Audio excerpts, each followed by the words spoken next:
In depth tonight, an NBC News investigation. Televangelists rake in hundreds of millions of dollars a year in charitable donations.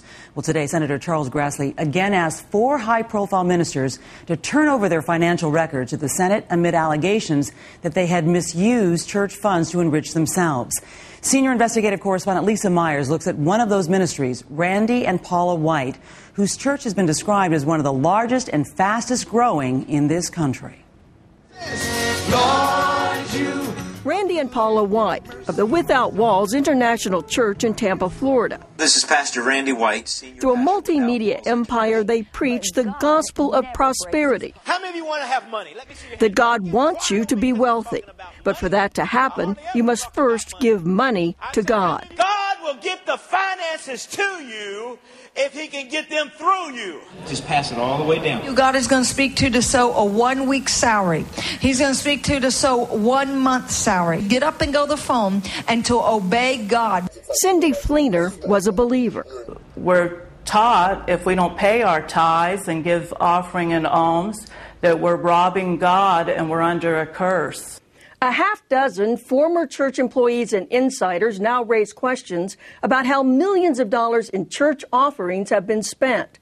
They also say that the Whites sometimes urge the flock to make checks out to them personally. This spreadsheet obtained by NBC News lists $43,000 in so-called personal offerings to Paula White for one event in 2005. NBC News also saw checks made out to Randy White.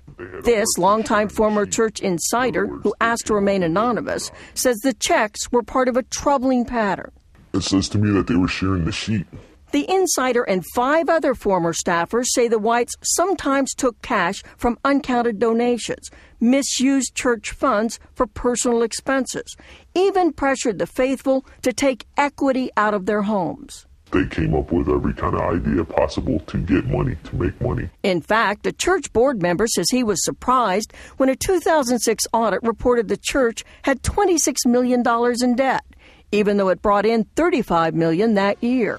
This during a period when the Whites appear to have prospered, with this $2.1 million home in Tampa, a $3.5 million condo in New York City, and salaries reported to exceed $1 million each.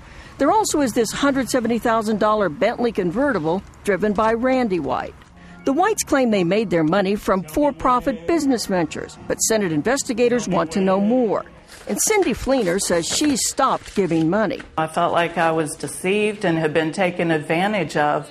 The Whites declined to be interviewed by NBC or to answer questions. They've denied wrongdoing, stating, "We take our financial responsibilities to our partners very seriously, and to the best of our knowledge, we comply with all tax laws." The Whites recently agreed to cooperate with the Senate investigation, but have not yet provided any information. The Senate has given them until the end of the month. Lisa Myers, NBC News, Washington.